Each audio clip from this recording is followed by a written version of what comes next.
तो भारत के पासपोर्ट के ऊपर फोटो होना चाहिए, ये आप ही जरा मुझे बताएं।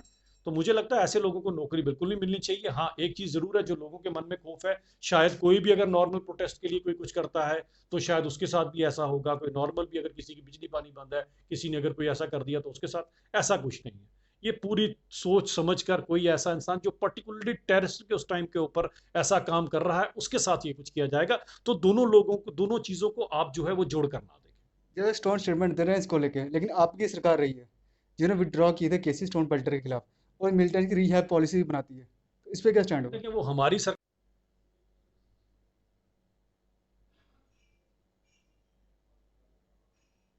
नमस्कार दोस्तों। आज हमारे साथ हैं अभिषेक जसोटिया जी, जो कि प्रवक्ता हैं भारतीय जनता पार्टी की ओर से। आइए इनसे बात करते हैं। सर, स्वागत है आपका। धन्यवाद सचिन जी। सर, जैसे कि कल 5 अगस्त है, एब्रोगेशन को 2 साल होने वाले हैं। बीजेपी ने कौन सी पॉलिसीज या कौन सी ऐसी क्या स्ट्रेटेजी अपनाई है कि आने वाले टाइम जम्मू की बेहतरी मिले? देखिए सबसे पहले तो ये बात है कि 5 अगस्त 2019 का वो ऐतिहासिक दिन जब सही में जम्मू कश्मीर आज़ाद हुआ। तो अब तो हम अगस्त महीने में दो आज़ादियाँ मना रहे हैं जम्मू कश्मीर के लोग, एक 5 अगस्त 2019 की और एक 15 अगस्त 1947 की। तो दो दो आज़ादियों के हकदार जम्मू कश्मीर के लोग हो गए, और ये तभी पॉसिबल हो पाया जब एक दृढ़ निश्चय वाली सरकार सेंटर में थी, जिसके कारण जो है हमें 370 और 35 से जैसे ड्रैकोनियन जो लॉज थे उनसे मुक्ति मिल सकी। रही बात इसका क्या फ़ायदा और क्या नुकसान रहा सचिन जी, इसमें सिंपल सी बात मैं आपको बता देना चाहता हूँ कि अगर आप नंबर ऑफ इंसिडेंट्स देखें, जो टेररिज्म के रिलेटेड थे एक्टिविटीज़ वो कम हो गई। नंबर ऑफ इंसिडेंट्स जो स्टोन पेल्टिंग के देखें 83% से भी ज़्यादा जो है वो डाउन आ चुके हैं। नया रिक्रूट जो हथियार उठाया करता था आज की डेट में उसको पता है कि हथियार उठाने का मतलब एक गोली आपके लिए जो है वो चुन ली गई है और बहुत जल्दी आपके सीने में उतार दी जाएगी, इसीलिए नया रिक्रूट कोई भी आज जो है वो हथियार नहीं उठा रहा है। तो ये सबसे बड़ी अचीवमेंट है 5 अगस्त 2019 के बाद की।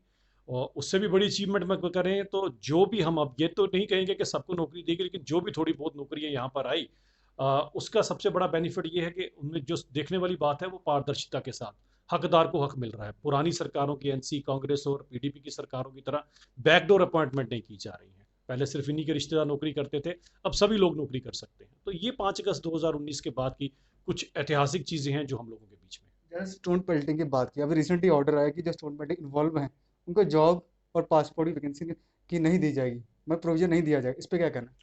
देखिए जी, ऐसा है कि इसके अंदर मैं एक बात कहना चाहता हूँ कि जो लोग ऐसे इंसिडेंट्स के अंदर इन्वॉल्व हैं, सबसे पहले वो भारत देश के सबसे बड़े गद्दार हैं। ये चीज़ आपको समझना पड़ेगी। क्योंकि एक तरफ तो हमारा जो भारत के सैनिक है, भारत का जवान है जो, वो टेररिस्टों के साथ लड़ रहा होता है, दूसरी तरफ एक षड्यंत्र के तहत जो है पीछे से उनके ऊपर पथराव किया जाता है। ये बड़ी एक सोची साची रणनीति होती है कि किस तरह से वो जो टेररिस्ट हैं उनको एक सेफ रूट दिया जाए वहां से निकालने का। आप बताएं, ऐसा जो इंसान पत्थर उठा रहा है इस समय पर, क्या वो किसी टेररिस्ट से कम है? क्या वो किसी देशद्रोही से कम है? ऐसे इंसान को बख्शना चाहिए, उसके खिलाफ तो सख्त कड़ी से कड़ी कार्रवाई करनी चाहिए। जो भारत देश के खिलाफ ही अगर कोई प्रोपोगंडा कर रहा है तो एक सिंपल सी बात है कि वो तो सबसे बड़ा देशद्रोही है। तो देशद्रोहियों को क्या नौकरी मिलनी चाहिए? ऐसे देशद्रोहियों का जो भारत के पासपोर्ट के ऊपर फोटो होना चाहिए, ये आप ही जरा मुझे बताएं। तो मुझे लगता है ऐसे लोगों को नौकरी बिल्कुल नहीं मिलनी चाहिए। हाँ, एक चीज़ ज़रूर है जो लोगों के मन में खौफ है, शायद कोई भी अगर नॉर्मल प्रोटेस्ट के लिए कोई कुछ करता है तो शायद उसके साथ भी ऐसा होगा। कोई नॉर्मल भी अगर किसी की बिजली पानी बंद है, किसी ने अगर कोई ऐसा कर दिया तो उसके साथ ऐसा कुछ नहीं है। ये पूरी सोच समझ कर कोई ऐसा इंसान जो पर्टिकुलरली टेररिस्ट के उस टाइम के ऊपर ऐसा काम कर रहा है उसके साथ ये कुछ किया जाएगा। तो दोनों लोगों को, दोनों चीज़ों को आप जो है वो जोड़ कर ना देखें। जो स्टोन स्टेटमेंट दे रहे हैं इसको लेके, लेकिन आपकी सरकार रही है जिन्होंने विड्रॉ किए थे केसेस स्टोन पेल्टर के खिलाफ, और मिलिटेंट की रिहैब पॉलिसी भी बनाती है, तो इस पे क्या स्टैंड होगा? देखिए वो हमारी सरकार नहीं, हम कह सकते हैं कोalition की सरकार आप जरूर कह सकते हैं। होम जो था उस समय वो मुख्यमंत्री के पास हुआ करता था, हमारे पास तो था नहीं। शायद यही एक कारण रहा, अगर हम इनके ऊपर कंप्रोमाइज करते रहते तो चलाते रहते सरकार। हमने सत्ता का लोभ बिल्कुल नहीं देखा, हमने लात मार दी ऐसी सरकार को, लात मार दी ऐसी कुर्सी को जहां पर भारत देश की एकता और अखंडता के साथ कंप्रोमाइज किया जाए। तो हम ही वो लोग हैं जिनको सत्ता का लोभ नहीं है, तभी हमने इनको छोड़ दिया।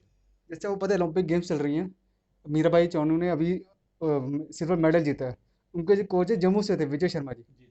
उसको लेके बीजेपी ने क्या, बीजेपी को दिख नहीं रही कुछ रिवॉर्ड कुछ ऐसा? नहीं, ज़रूर अभी तो ओलंपिक चल ही रही हैं, मुझे लगता है ज़रूर आने वाले वक्त में अगर ऐसा कोई था तो उसको ज़रूर जो है कोई ना कोई सम्मान ज़रूर दिया जाएगा। और भारतीय जनता पार्टी तो ऐसा टैलेंट कहीं पर भी हो उसके लिए तो हम लोग हमेशा आगे आते हैं। तो ज़रूर आने वाले वक्त में उनके साथ हो जाए, अभी तो ओलंपिक स्टार्ट ही हुई हैं, तो ज़रूर वक्त के साथ उनको ज़रूर सम्मानित किया जाएगा। अभी रिसेंट न्यूज़ चल रही है कि मुबारक मंडी कॉम्प्लेक्स को हेरिटेज होटल में तब्दील किया जाएगा, और साथ ही साथ 23 सितंबर की छुट्टी होती है महाराजा हरि सिंह की, वो अब तक डिक्लेयर नहीं हुई, बल्कि उसका बिल पास हो चुका है म्यूनसिपल कॉर्पोरेशन में भी, और लेजिस्लेटिव काउंसिल में जो डिसॉल्व हो चुकी है।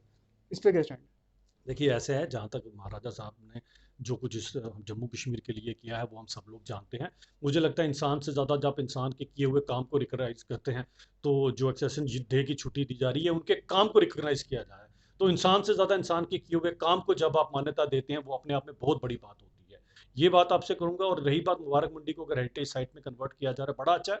हमारा बड़ा रिच डोगरों का इतिहास है, डोगरों ने राज किया है, डोगरों का बहुत रिच इतिहास है, जिसको आज तक कश्मीर के पॉलिटिशियन ने हमेशा डिफेम और डिनेम करने की कोशिश की है। अभी भी कश्मीर के पॉलिटिशियंस को देख लीजिए तो महाराजा साहब के पुतले के नीचे इनको नेशनल कॉन्फ्रेंस के जो लीडर्स हैं, इनको उनके पुतले के नीचे नाम लिखाते भी शर्म आती है, और आते हैं जम्मू कश्मीर के डोगरों से वोट मांगने के लिए नेशनल कॉन्फ्रेंस वाले। तो ऐसे तो मुझे लगता है जम्मू के डोगरों ने खैर इनको पहले भी जवाब दिया है। आने वाले वक्त में जो उन्होंने हमारे महाराजा के साथ जो डिफेमेशन की है, इनके उमर अब्दुल्ला साहब ने जो स्टेटमेंट महाराजा साहब के खिलाफ सांबा में यूज़ की थी, उसका जवाब इनको आने वाले इलेक्शनों में फिर से दिया जाएगा। आप एक युवा नेता में काउंट होते हैं, लेकिन बीजेपी की यूथ पॉलिसी है वो ऑन ग्राउंड नहीं दिखती। बीएसएस सीएसएफ ले लें, डेंटल ले लें, जेके सिविल सर्विस की एज कम कर दी जाती है, सब इंस्पेक्टर की एज कम कर दी जाती है। यूथ क्यों सफ़र करे? नहीं, ऐसा नहीं है कि यूथ कहीं सफ़र करता है। देखिए कुछ चीज़ें ऐसी बड़ी पुरानी चली आ रही हैं। आप, मैंने वही कहा, आप अगर आप 60 साल का कंपैरिजन 2-3 साल से हमारे साथ करेंगे तो वो हमारे साथ भी नाइंसाफ़ी रहेगी, सुनने वालों के साथ भी नाइंसाफ़ी रहेगी। अभी तो ऐसा वक्त आया जो हकदार को हक मिल रहा है। ये जितनी प्रॉब्लम्स हैं इनको ज़रूर सॉर्ट आउट किया जाएगा। ये मैं आपको ज़रूर बताता हूँ, क्योंकि हकदार को हक, सबका साथ, सबका विकास, सबका विश्वास, ये हमारा मूल मंत्र है। इसके अंदर कोई भी जो है वो अछूता नहीं रहेगा। क्या बीजेपी स्टेट हुड को लेकर कमिटेड है? देखिए स्टेटहुड तो हमारे माननीय गृह मंत्री अमित शाह साहब ने तो ऑन द फ्लोर ये बात कही हुई है कि स्टेटहुड तो देना ही देना है वापस। ये थोड़ी देर के लिए नई नई सर्जरी हुई है, तो आप समझ सकते हैं अभी आईसीयू में सब कुछ है, तो थोड़ा सा टाइम जरूर लगता है। जैसे ही ये पेशेंट उठ के खड़ा हो जाएगा, फिर हेल्दी हो जाएगा, जैसे सन 87 से पहले हुआ करता था, तो आने वाले वक्त में आप देखेंगे स्टेटहुड भी जरूर दिया जाएगा। इलेक्शन से पहले कोई सॉर्टेड होगा, कोई पॉजिटिव न्यूज़ आई जम्मू के लिए?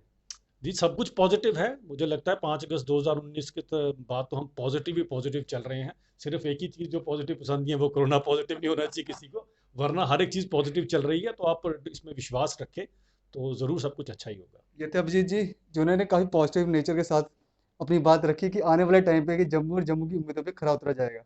देते रहिए जम्मू पोर्टल सचिन के साथ। Thank you.